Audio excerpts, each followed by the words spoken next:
하나님 말씀은 히브리서 12장 오늘은 14절에서부터 17절까지 말씀을 보겠습니다. 히브리서 12장 14절에서 17절까지 말씀, 이제 함께 하나님의 말씀을 한 목소리로 읽겠습니다. 모든 사람과 더불어 화평함과 거룩함을 따르라. 이것이 없이는 아무도 주를 보지 못하리라. 너희는 하나님의 은혜에 이르지 못하는 자가 없도록 하고, 또 쓴뿌리가 나서 괴롭게 하여 많은 사람이 이로 말미암아 더럽게 되지 않게 하며, 음행하는 자와 혹 한 그릇 음식을 위하여 장자의 명분을 판 에서와 같이 망령된 자가 없도록 살피라. 너희가 아는 바와 같이 그가 그 후에 축복을 이어받으려고 눈물을 흘리며 구하되 버린 바가 되어 회개할 기회를 얻지 못하였느니라. 아멘. 히브리서 12장에서 우리는 믿음의 주, 또 우리를 온전케 하시는 이이신 예수님을 바라보라고 외치는 히브리서 설교자의 설교의 메시지를 들었습니다. 이미 우리 앞서 믿음으로 살아가는 것이 어떤 것인지 본을 보여주셨던 그 예수님의 모습, 고난과 역경 속에서도 참고 인내하셨던 그 예수님의 모습을 우리가 바라보면서 그 뒤를 우리가 따르면 되는 것입니다. 뿐만 아니라 예수 그리스도께서 우리를 위해서 고통당하시면서 우리를 향하여 우리가 무엇이 필요하고 우리가 힘들 때에 우리에게 어떤 도움이 필요한지를 주님이 아시기 때문에 온전케 하시는 이이신 우리 주님께서 우리를 도와주시는 것입니다. 그래서 여러 가지 힘든 시련과 역경 속에서도 우리가 그것을 이겨낼 수 있도록 우리를 온전케 하시는 그런 예수님을 우리는 바라봐야 합니다. 또한 자기를 거역하는 자들을 끝까지 참으셨던 그 예수님의 모습을 우리가 생각하면서, 그러면서 우리는 인내하고 또 인내해야 합니다. 우리에게 무슨 특별한 죄가 있어서가 아니라 하나님 앞에서 더 거룩하여지고 온전하여지도록 하기 위해서 하나님은 우리에게 시련을 주십니다. 징계라고 불리워지는 그 시련, 그 훈련의 과정, 그 연단의 과정을 통해서 하나님은 우리 속에 있는 모든 불순물들을 제거하시고 우리가 정말 하나님 앞에 거룩한 자가 될 수 있도록 우리가 피 흘리기까지 죄와 더불어 싸우면서 온전히 거룩한 하나님의 백성이 될 수 있게 그렇게 우리를 인도하시고 이끄시는 것입니다. 우리가 이렇게 주님을 바라보면서 우리가 주님께로 가까이 나아가게 되면, 인내하며 믿음의 경주를 하게 되면, 그때 우리에게 나타나는 한 가지 중요한 일이 있는데, 그것은 주를 보게 된다는 것입니다. 여기서 주를 보게 된다라는 표현은 우리가 주님을 바라본다, 주님을 주목해야 된다. 그래서 정말 믿음의 주여 또 온전케 하신 이이신 우리가 예수님을 이렇게 바라보고 생각한다. 이것은 시선을 거기에 딱 이렇게 멈추고 그리고 계속해서 우리가 주목한다는 그런 뜻이 있는데요, 지금 여기 14절에 나오는 주를 본다는 표현은 무엇이냐면, 그렇게 우리가 주님을 주목해서 바라보고 나갈 때 그때 우리가 주님을 경험하게 되는 것입니다. 아, 정말 주님이 내게 역사하시는구나, 정말 우리 주님께서 나를 도와주시는구나, 우리가 주님을 체험하고 주님을 경험하게 되는 것입니다. 예수님께서 엠마오로 가는 두 제자에게 나타나셨을 때 그 두 제자는 예수님을 보고도 알아보지 못했습니다. 나중에 하나님의 말씀을 들을 때 비로소 마음이 뜨거워지며 눈이 열려 예수님을 예수님으로 알아보게 되었던 것처럼, 마찬가지로 우리가 정말 이 모든 인내하는 훈련의 과정을 통해서 주님을 묵상하고 주님을 생각하고 우리 주님의 모습을 뒤따라 참고 인내하며 살아갈 때 우리가 비로소 그때 우리가 주님을 보게 되는 것입니다. 우리 주님의 그 역사를 경험하게 되고, 이야, 진짜 주님이 나와 함께 계시는구나, 날마다 우리 주님과 더불어 교제하는 이런 삶을 우리가 살아갈 수 있게 되는 것입니다. 그리고 우리는 또한 이 땅에서 우리가 주님을 경험하고 주님을 느끼고 또 주님과 더불어 교제하다가 이제 장차 영원한 하나님 아버지의 나라인 천국에 가게 되면 그곳에서 우리는 정말 우리 주님을 보게 되고 영원히 주님과 함께하는 이런 은혜로운 복을 누리게 되는 것입니다. 자, 그래서 오늘 본문 14절에 보면 이런 말씀이 나옵니다. 모든 사람과 더불어 화평함과 거룩함을 따르라. 이것이 없이는 아무도 주를 보지 못하리라 라고 말씀하고 있습니다. 우리가 정말 화평함과 거룩함을 따라야 한다.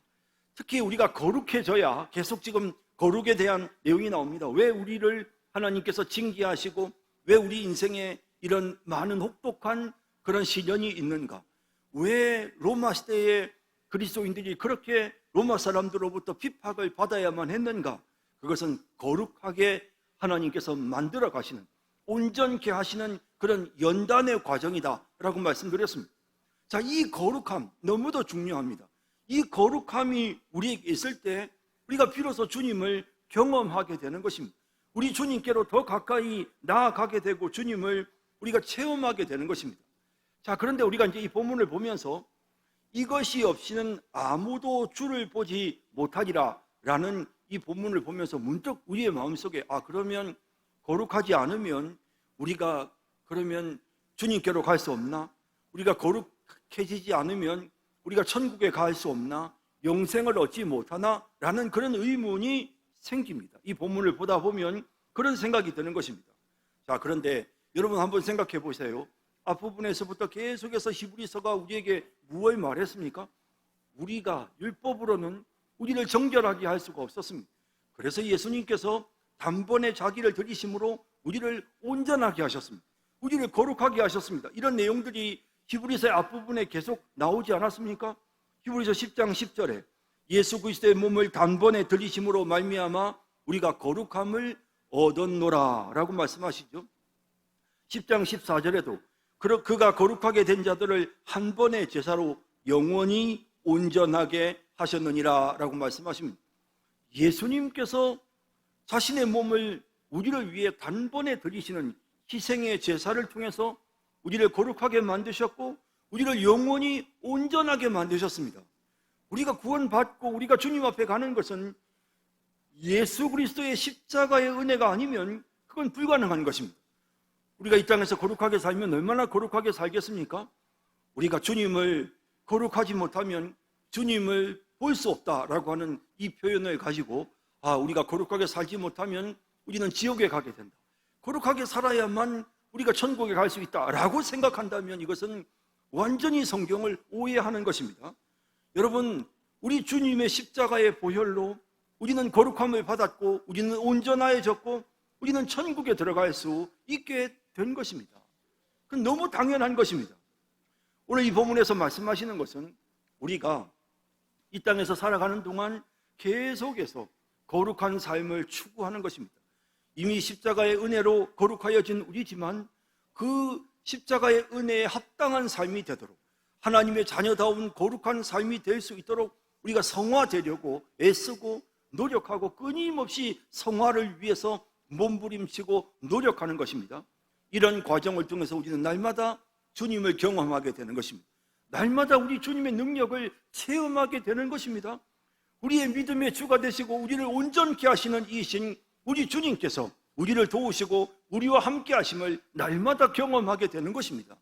자, 그래서 오늘 이 본문은 우리의 구원의 문제를 말씀하시는 것이 아니라 날마다 우리가 주님의 그 역사를 체험하고 생생한 주님과의 교제를 누리면서 이 땅에서의 삶을 살아가기 위해서 우리에게 필요한 것은 무엇인가? 바로 거룩함이다 라는 사실을 우리가 생각하게 하는 것입니다. 이 구절에서 말씀하시는 부분이 바로 그것입니다. 자, 그런데 여기 보면 거룩함을 따르라 라고 하는 이제 이 표현이 여기에 나오고 있는데요. 사실은 이것이 없이는 아무도 주를 보지 못하리라 할 때 이것이 없이는 이라는 이것은 단수입니까? 복수입니까? 복수형이라면 이것들이 없이는 아무도 주를 보지 못하리라 라고 되어 있을 텐데 분명히 단수입니다. 이것이 없이는 앞에 나오는 건 뭡니까? 화평함과 거룩함 두 가지가 나왔으니까 이건 복수잖아요. 화평함과 거룩함, 이 둘이 다 있어야 주를 볼 수 있다. 이렇게 이것들이라고 해야 될 것 같은데 그냥 단수로 이것이 없이는 이라고 되어 있습니다. 그리고 여기 이것이라는 것은 남성 단수입니다. 자, 그래서 앞에 나오는 화평이라고 하는 것은 여성 단수고요, 거룩함이라고 하는 것은 남성 단수입니다. 그래서 여기 이것이 없이는 주를 보지 못한다 할 때 이것이 가리키는 것은 거룩함입니다. 누가 봐도 이 헬라어의 문법적인 구조를 보면 지금 강조하고 있는 것은 거룩함입니다. 우리가 거룩해야, 정말 거룩한 자가 되어 우리가 주님을 날마다 경험할 수 있습니다. 생생하게 주님을 목격하는 삶을 우리가 이 땅에서 살게 되는 것입니다. 그런데 여기에 왜 화평에 대한 부분들을 덧붙이고 있을까요? 사실 앞에 12장 1절부터 시작해서 계속해서 우리가 믿음을 통해서 우리가 인내할 때 우리가 거룩해진다, 징계를 통해서 우리를 온전케 하신다. 왜 이 징계가 필요하냐? 하나님께서 우리를 사생자가 아니라 우리를 하나님의 상속자로 삼으셨기에, 그러므로 하나님께서 우리를 채찍질하시고 하나님은 우리를 연단하셔서 우리를 거룩하고 온전하게 만드신다. 이 거룩함이 없으면 우리가 주님을 볼 수 없다.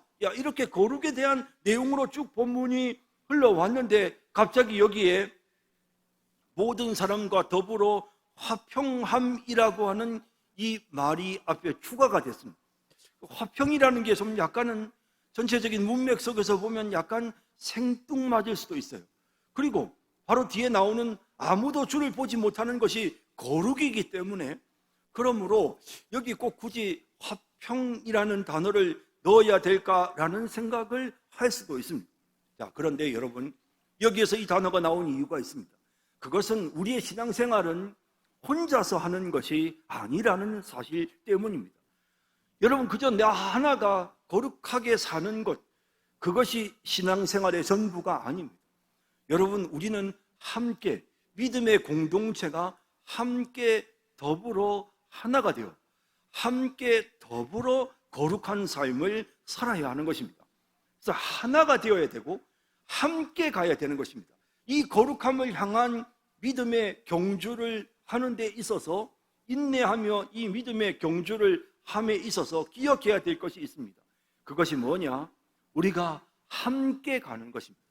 더불어 함께 가는 것입니다. 다른 사람들과 함께 경주하는 다른 사람들과 경쟁하고 싸우고 미워하고 욕하고 하는 그런 어떤 삶이 아니라 그들과 더불어 화평하면서 함께 거룩함을 추구하고 마지막 그 최종적인 결승점까지 우리가 계속해서 달려가야 하는 것입니다. 그래서 오늘 본문에 사실은 그런 의미에서 지금 화평함이 강조가 되고 있습니다. 화평, 모든 사람과 더불어 화평함, 화평하면서 거룩함을 따르라라는 것입니다.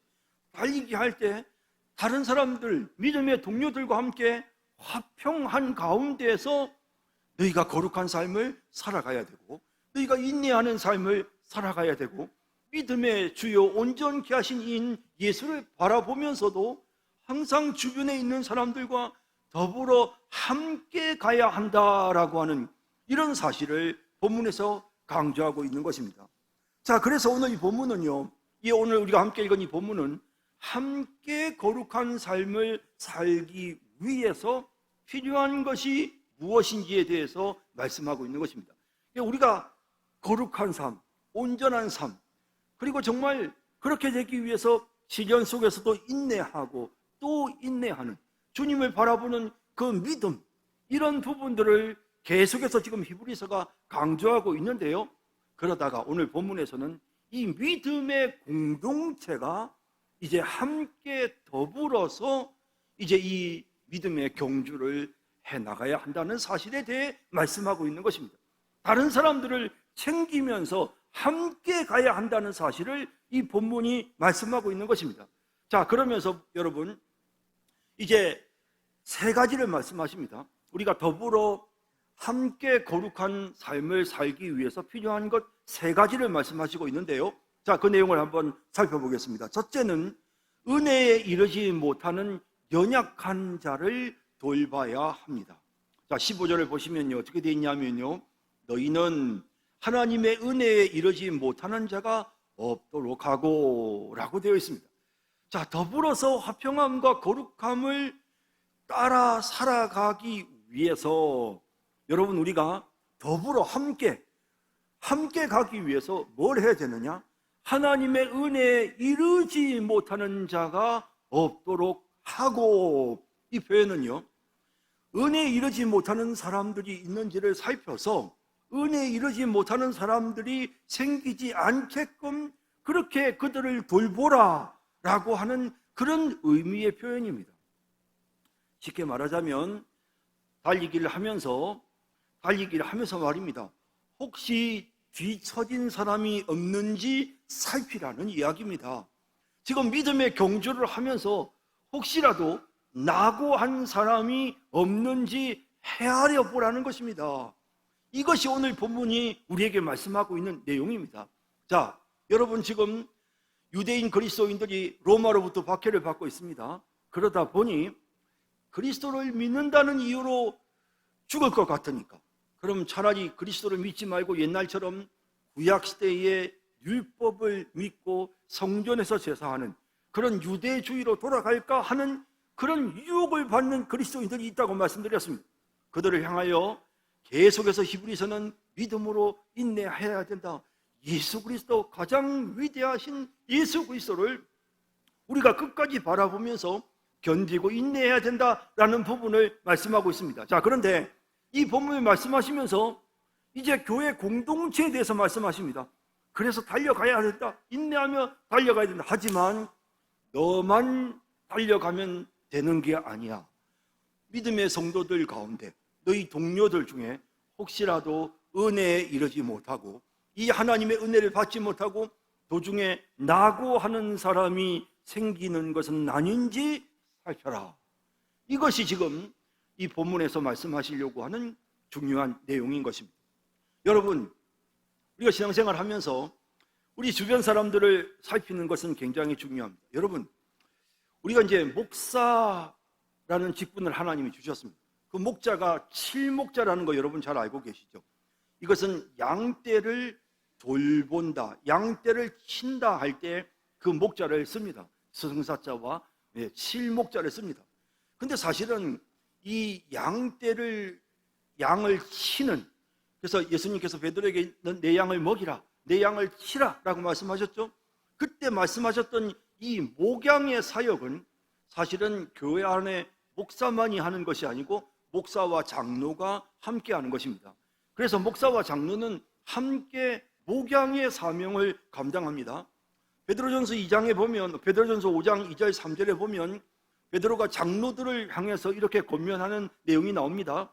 너희 중에 있는 하나님의 양무리를 치되 억지로 하지 말고 하나님의 뜻을 따라 자원함으로 하며 더러운 이득을 위하여 하지 말고 기꺼이 하며 맡은 자들에게 주장하는 자세를 하지 말고 양무리의 본이 되라 라고 말씀하시는 내용을 우리가 보게 됩니다. 이것은 목사와 장로들이 동일하게 지금 양떼들을 돌보는 사역을 하는 것입니다. 조금 더 구분하자면 목사들은 양을 먹이는 사역을 합니다.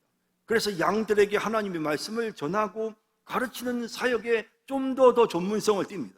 장로들은 양떼들을 돌보고 관리하는 쪽에 좀 더 전문적인 사역을 하게 되는 것입니다. 이렇게 해서 목사와 장로는 동일하게 교회 안에서 목양의 사역을 감당해야 합니다.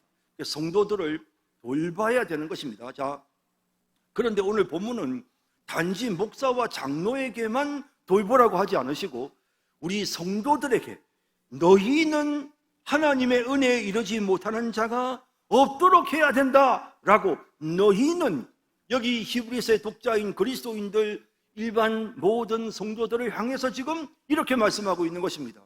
그러므로 우리가 해야 될 일은, 우리가 평신도 직분자라 하더라도, 예를 들어 여러분들이 뭐 목사, 장로, 권사가 아니라 하더라도, 장로 집사가 아니라 하더라도, 일반 우리가 평신도 소리 집사라 해도 여러분들 모두가 다 동일하게 오늘 이 본문에 적용을 받습니다. 너희 중에 하나님의 은혜에 이르지 못하는 자가 없도록 살펴야 된다라는 것입니다. 우리는 살펴야 됩니다. 은혜에 이르지 못하는 자가 없는지 살펴야 합니다.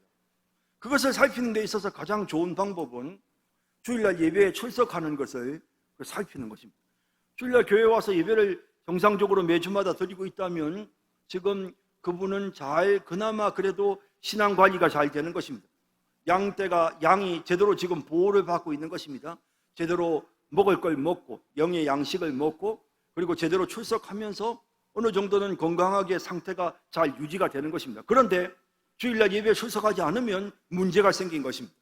뭔가 세상의 다른 것에 공격을 받았든지 아니면 영적인 침체에 빠졌든지 어쨌든 이런저런 이유로 인해서 문제가 생기는 것입니다. 그래서 교회는 정말 성도들의 출석을 확인하고 체크하는 것이 참으로 중요한 일이라 할 것입니다.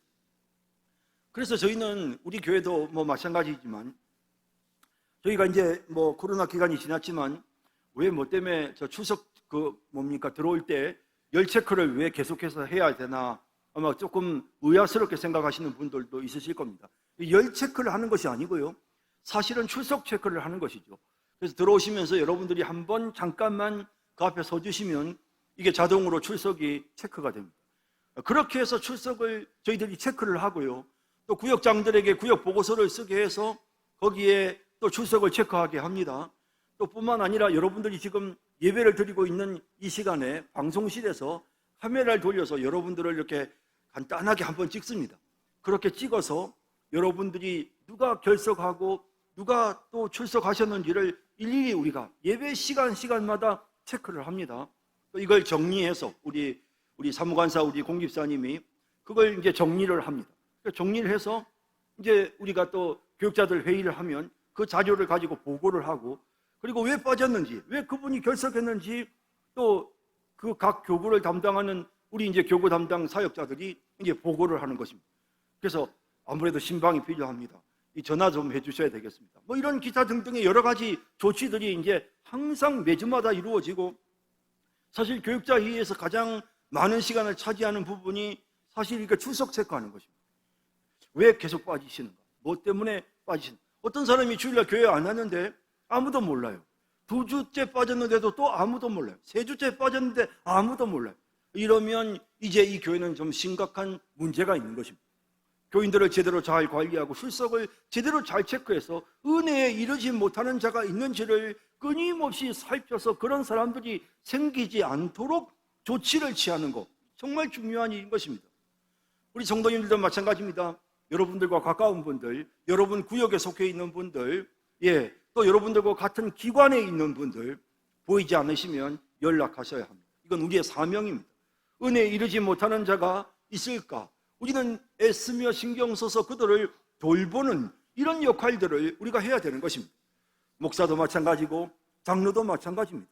그렇게 성도들을 신방하고 기도하고 전화하고 챙기고 이런 과정들을 통해서 은혜에 이르지 못하는 연약한 자가 생기지 않도록 돌보는 이러한 일들, 낙오자가 생기지 않도록 챙기는 이와 같은 일들이 교회가 함께 이 거룩한 공동체가 되기 위하여 우리가 애쓰는 가운데 우리가 해야 될 가장 첫 번째 중요한 일인 것입니다. 물론 그뿐만 아니라 우리 자신이 게을러서 혹은 우리 자신이 이렇게 다른 사람들에게 피해를 주어서 시험에 드는 성도들이 생기는 거, 그거 안 됩니다. 정말 있을 수 없는 일입니다. 우리가 정말 함부로 말을 해서 말실수를 해서 상대의 마음에 아픔을 주고 상처를 주고 이런 일들이 생겨서는 안 됩니다. 나의 무관심이나 나의 무례함으로 인해서 실족해 하는 일들이 생겨서는 안 됩니다. 그래서 정말 우리 성도들이 나로 인하여 시험에 드는 일이 없도록 우리 자신이 항상 조심해야 되고, 그리고 은혜에 이르지 못하는 연약한 성도들이 생길까 봐 그들을 항상 챙기고 그들을 위해 기도하는 이런 일들을 우리가 해야 한다는 것입니다.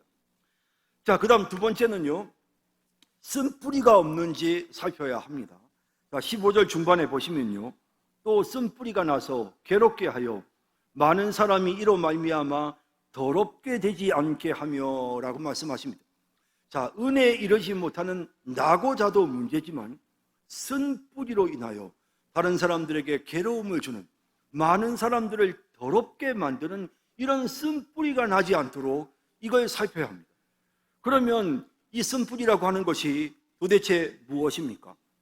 여러분, 신명기 29장 18절과 19절에 보면 이 쓴뿌리에 대해서 구약 성경이 말하고 있는 것을 보게 됩니다. 자, 보시죠. 너희 중에 남자나 여자나 가족이나 지파나 오늘 그 마음이 우리 하나님 여호와를 떠나서 그 모든 민족의 신들에게 가서 섬길까 염려하며 독초와 쑥의 뿌리가 너희 중에 생겨서 이 저주의 말을 듣고도 심중에 스스로 복을 빌어 이르기를. 자, 이제 여기 나오는 이 내용은 무엇이냐면 결국에는 우상을 숭배하는, 하나님을 섬기는 것이 아니고 다른 신을 숭배하는 이런 잘못된 부분, 쉽게 말하면 우리가 그것을 이단이라고 합니다. 이단이나 사이비 종교에 빠져서, 그래서 정말 하나님을 섬기는 그런 신앙으로부터 떠나는 이런 사람들을 독초다, 쑥의 뿌리다 라고 구약의 신명기서에 말씀하고 있고, 히브리서 기자는 이 내용을 그대로 인용해서 교회 안에 혹시라도 이런 쓴뿌리가 생기지 않도록 성도들을 살펴야 한다라고 말씀하고 있는 것입니다. 성도들 중에 정말 이렇게 이단에 빠지는 사람들이 생길 수가 있는 것입니다. 자칫 성도들 중에 이단 사상을 접하고 성도들 중에 이단의 말을 듣고 그러다 보면 자기도 모르게 점점 거기에 세뇌가 되고요.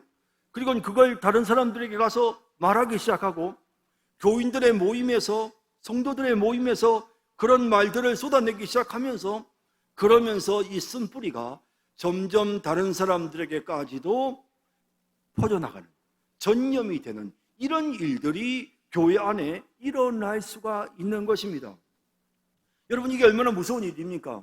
지금 믿음의 공동체가 함께 가는데 이단이 우리 모임 안에 들어와서 그 이단의 쓴뿌리가 지금 다른 사람들에게 영향을 끼치는, 쓴뿌리가 나서 그 사람 혼자만 문제가 아니라 다른 사람들까지 지금 더럽게 만들어 버리는, 그들이 갖고 있는 하나님의 백성의 거룩함을 잃어버리고 더러워지게 만드는 그런 일들이 일어나서는 안 되는 것입니다. 그래서 이 잘 관리가 되어야 하는 것입니다. 여러분, 우리가 교회 안에서 사실은 잘못된 쓴뿌리가 나는 것을 방지하기 위해서 하나님께서 특별히 목사를 세우셨습니다. 목사는 특별히 성도들이 잘못된 이단 사상에 빠지지 않도록 건전하지 않은 그런 불법한 그런 종교 모임이나 그런 성경 공부 모임 같은, 혹은 건전치 못한 그런 교회나 혹은 기도원이나 어떤 집회 같은데 참여하지 못하도록 그것을 관리하고 감독할 책임이 목사에게 있는 것입니다. 그래서 여러분, 일반 기독교 우리 성도들은요, 기본적으로 이런 규칙은 지켜야 합니다. 여러분들이 잘 아시는 것처럼 여러분들 중에 혹시 다른 어떤 집회, 공식적인 어떤 기독교 단체 집회가 아닌 어떤 모임이나 어떤 기도원을 방문할 때는 꼭 목사에게 와서 그 부분에 대해서 물어보고 문의하고, 그리고는 거기에 대해서 문제없다는 이야기를 듣고 움직여야 됩니다. 그것은 교회 안에 아주 정말 그야말로 기본적인 질서 중에 질서입니다. 이거는 너무 당연한 것입니다.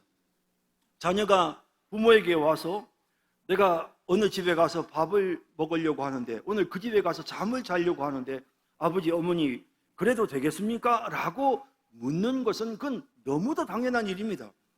자녀의 입장에서는 비록 그것이 아무 문제가 없어 보인다 해도 자식이 부모의 권위 아래에 있을 때는 반드시 자녀는 부모에게 허락을 받아야 합니다. 마찬가지로 이런 어떤 집회나 모임이나 어떤 이런 부분들에 대해서는 반드시 목사의 지도를 받아야 합니다. 그래서 혹시라도 잘못된 이단 모임이나 신학적으로 건전하지 않은 그런 모임에 가게 될 경우에 문제가 생기는 것입니다. 목사가 가라고 했어요. 그래서 갔어요. 가보니 나중에 보니 이단이에요. 이런 문제가 생기면 목사가 책임져야 됩니다. 그것은 정말 그건 심각하게 목사가 책임을 져야 될 문제인 것입니다.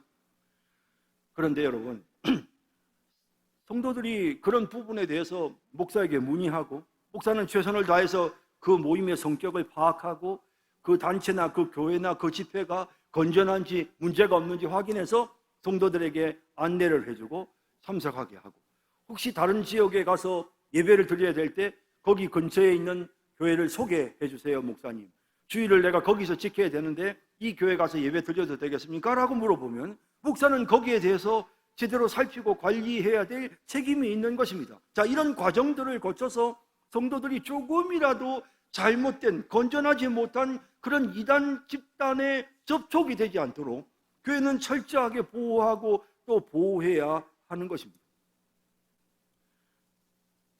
그리고요, 교회에서 문제가 없다, 목사님이 확인해서 괜찮습니다, 갔다 와도 됩니다 라고 했으면 거기에 대해서는 이러쿵 저러쿵 말해서는 안 되는 것입니다. 문제가 없으니까, 신학적으로 문제가 없고 검토해서 괜찮으니까 괜찮다고 한 거거든요. 그래서 이런 부분에서 목사는 정말 책임을 져야 되고요, 그래서 더 신중하게 제대로 잘 살펴야 하는 것입니다.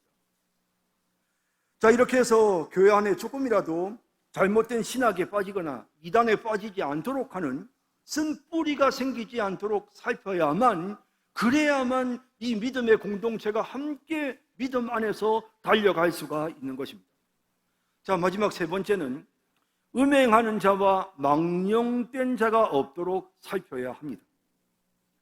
자, 오늘 이 본문에 에서의 이야기가 등장하는데요, 창세기의 에서가 이방의 두 여인을 아내로 취했다는 말은 있지만 그가 음행하는 자였다고 단정할 만한 그런 구체적인 언급은 성경에는 없습니다. 하지만 욕심에 끌려서, 먹고 싶은 욕심을 참지 못하고 욕심에 끌려서 자신의 그 장자 명분을 팔았던 에서를 생각하면 그는 충분히 음란한 삶을 살았을 가능성이 매우 높습니다. 그리고 고대의 자료들을 보면요, 에서가 매우 음란한 삶을 살았다는 기록이 있습니다. 팥죽 한 그릇을 먹고 싶은 그 욕구를 참지 못해서 그것도 장자의 명분까지 팔아넘겨버린 에서 정도였다면 충분히 자신의 욕정을 채우기 위해 온갖 악을 저질렀을 가능성이 높습니다.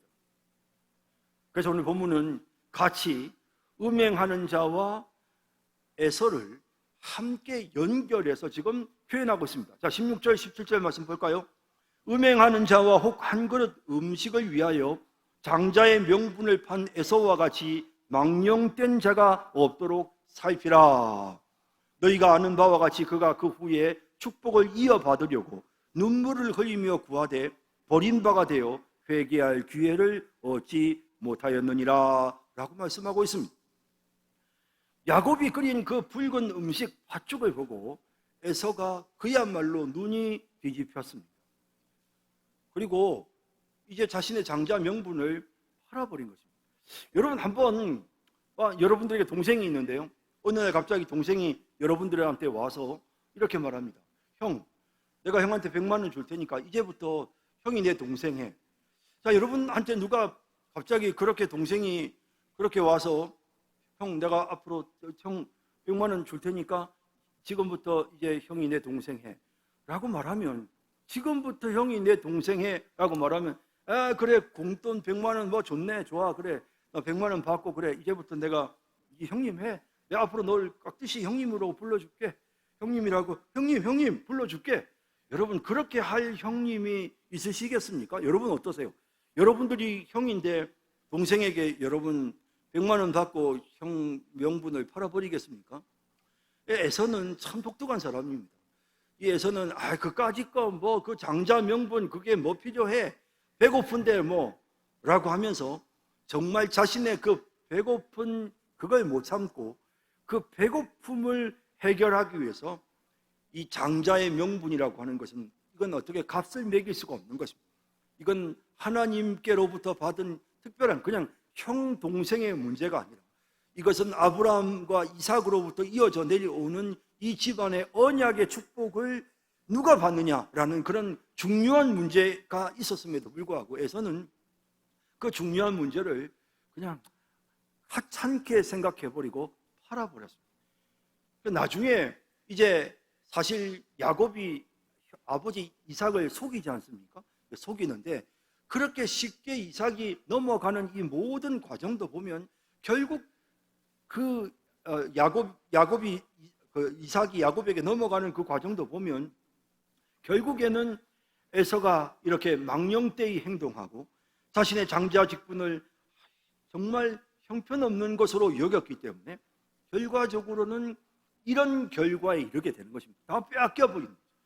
그리고 회개할 기회를 얻지 못했습니다. 눈물을 흘리면서 나에게도 축복해달라고 아버지에게 요구를 했지만 그의 그 눈물은 지난날 자신의 그 잘못된 삶에 대한 진정한 뉘우침의 회개의 눈물이 아니라 그야말로 내 장자 명분을 동생에게 뺏기다니 억울해 죽겠네라는 그런 억울함에서부터 비롯된 그런 눈물이었지 회개의 눈물은 아니었습니다. 자, 여러분, 이런 이 에서의 모습을 우리가 보면서 여러분, 이 에서 같은 사람들이 교회 안에도 있습니다. 다시 말해서 인간의 욕정 때문에 그 인간의 어떤 그 욕구 때문에 말입니다. 그것이 뭐 돈에 대한 욕심이든 혹은 그것이 또 뭐 어떤 뭐 성에 대한 욕심이건 먹는 음식에 대한 욕심이건 뭐 명예에 대한 욕심이건 뭐가 됐든지 간에 그 인간적인 욕심 때문에 나의 그 거룩한 하나님이 주신 소중한 것들을 하찮게 여기는, 갖다 팔아버리는, 내던져버리는 이런 연약한 사람들이 교회 안에 있을 수가 있고요. 이런 사람들이 금세 다른 사람들에게까지 부정적인 영향을 끼치게 되는 것입니다. 안타까운 일이지만 실제로 이런 일들이 일어나게 되는 것이죠. 그래서 지금 믿음의 공동체가 함께 더불어서 이 믿음의 경주를 해나가기 위해서 혹시 우리 공동체 안에 이런 사람이 없는지를 살피라는 겁니다. 이런 사람이 없는지를 살피라는 것입니다. 그러면 이런 사람이 있어요. 아주 정말 하나님의 자녀의 그 거룩한 그 신분을, 성도의 그 거룩한 명예를 아무렇지도 않게 생각하고 가서 세속적인 것들을 추구하고 자신의 욕심을 따라서 그 충동적인 행동을 하는 그 연약하고 어리석은 사람들을 우리가 봤을 때 그러면 우리가 어떻게 그들을 살펴서 그런 사람들이 발생하면 우리가 그 사람들을 어떻게 해야 합니까? 마태복음 18장에 아주 예수님께서 구체적으로 이런 부분들을 어떻게 해야 되는지에 대해서 말씀하고 계시죠. 볼까요? 15절에서 17절에 내 형제가 죄를 범하거든 가서 너와 그 사람과만 상대하여 권고하라. 이건 아주 기본입니다, 여러분. 우리가 막 떠벌리고 다니면서 그 사람 그러고 있더라, 그 사람이 그런 행동을 했다, 사람들에게 절대로 알리고 그러는 거 아닙니다, 여러분. 가서 너와 그 사람과만 상대해서 조용하게 권고합니다. 그러면 안 되잖아요. 집사님 그렇게 하시면 안 되잖아요. 장로님 그렇게 하시면 안 되잖아요. 목사님 그건 아니죠 라고 권고해야 됩니다. 만일 들으면 내가 내 형제를 얻은 것이라, 그 말을 듣고 내가 잘못했습니다, 알았어요, 그래 내가 열심히 노력할게요, 그러면 그냥 조용하게 그냥 넘어가는 것입니다. 그 사람이 회개하면 감사한 일이죠. 우리는 에서와 같은 망령된 자가 생겼을 때 이렇게 조치합니다. 자, 그 다음요. 만일 듣지 않아요. 그렇게 했는데도 변화가 없어요. 계속 그런 행동을 반복해요. 만일 듣지 않거든 한두 사람을 데리고 가서 두세 증인의 입으로 날마다 확증하게 하라 라고 표현합니다. 몇 사람이 함께 갑니다. 가서 권면합니다. 예, 주로 교회 당회가 이런 일을 합니다. 당회 장로들이 또 교구 담당 장로들이 혹은 목사가 가서 개인적으로 조용하게 권면합니다. 자, 그래서 뭐가 잘못됐는지 확실하게 느끼게끔 설명하고 그건 안 된다, 그건 잘못이다, 회개해야 된다, 그걸 끊어야 된다 라고 분명하게 이야기합니다. 만일에 그들의 말도 듣지 않거든 교회의 말하고, 교회의 말도 듣지 않거든 이방인과 세리와 같이 여기고, 교회의 말하라, 이 말은 공식적으로 교회가 그 사람에 대해 벌을 주는 것을 의미합니다. 이걸 우리가 권징이라고 합니다. 이것을 우리가 치이라고 하죠. 이런 게 필요합니다. 교회 안에 혹시라도 망령된 사람이 생기면 이런 과정과 절차를 통해서 바로잡으려고 했지만 그 사람이 계속해서 그런 망령된 행동을 하고 있을 때는 그런 바로잡기 위한 그런 권징과 치리의 일들이 있어야 하는 것입니다. 그렇게 권징을 하고 치리를 했는데도 불구하고 회개하지 않으면 제일 무서운 것은 출교입니다. 왜 출교를 시켜야 됩니까? 그렇게 함으로써 기존의 성도들을 보호해야 되는 것입니다. 기존에 있는 교회 성도들을 보호하는 그런 절차를 이렇게 해야 되는 것입니다. 성경에 보면 이런 부분에 대한 내용들이 참 많습니다. 그렇게 함으로써 다른 사람들에게 경각심을 갖게 하는 것입니다. 아, 이렇게 하는 것은 잘못이구나 하는 것을 느끼게끔 하는 것입니다. 그리고 그렇게 책망함으로써 그 사람이 뉘우치고 회개할 수 있는 기회를 그 사람에게 주는 것입니다. 관리를 해야 됩니다. 그냥 그런 망령된 자들을 그냥 방치해 두는 것이 아니고 살펴서 그 사람들을 회개시키고 변화시키고 새롭게 만들어야 되고, 그것이 안 되면 심지어는 교회 안에서 출교를 하는 과정을 통해서라도 교회 공동체를 거룩하게 지켜나가야 되는 것입니다. 이런 사실 목사들은 참 이런 문제들이 참 힘들고 어렵습니다. 사실 칼빈도 종교개혁 당시에 제네바 교회에서 목회하면서 이 권징 문제 때문에 굉장히 큰 배척을 받았습니다. 우리가 잘 아는 그 청교도들, 아주 유명한 목회자들, 존 웨슬레나 조나단 에드워드나 이런 사람들도 다 교회 안에 권징을 시행하는 것 때문에 교인들과 참 마찰이 많았던 그런 대표적인 인물입니다. 여러분, 주기철 목사님이 평양 산정현교회 가서 목회하시다가 정말 순교하시잖아요. 근데 주기철 목사님이 원래는 마산 제일문창교회에 계셨거든요. 제일문창교회에 계셨다가 왜 거기로 가시게 됐느냐, 제가 그분에 대해서 연구를 해보니까 역시 제일문창교회 안에 이제 교회 중직자들 자녀들 사이에 문제가 생겼는데 그걸 시보라는 과정에서 문제가 생겨가지고 결국 주기철 목사님이 교회를 옮기게 되는 이런 내용들이 나옵니다.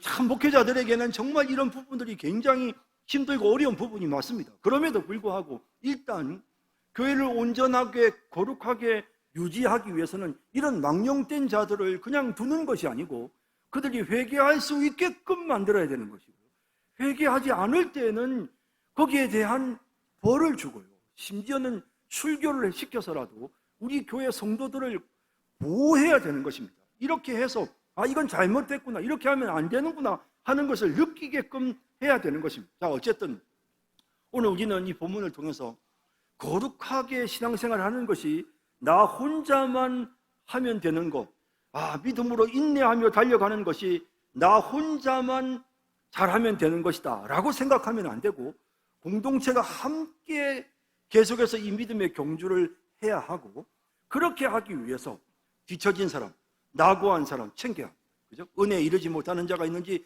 챙겨야 합니다.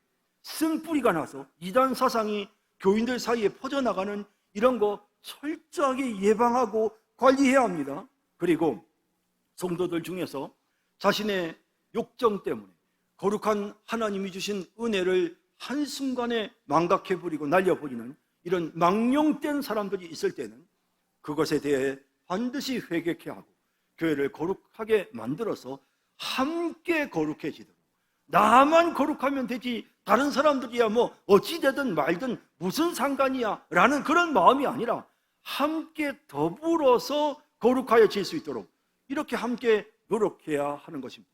자, 우리 성산교회는 이런 교회가 되어야 합니다. 우리가 함께 믿음의 경주를 함께 하십시다. 우리 연약한 성도들을 우리 챙기면서 우리 교회가 변질되거나 오염되지 않고 순결하고 거룩한 교회다움을 유지할 수 있도록 함께 애쓰고 노력하는 우리 모든 성도님들이 다 되시기를 주님의 이름으로 축복합니다.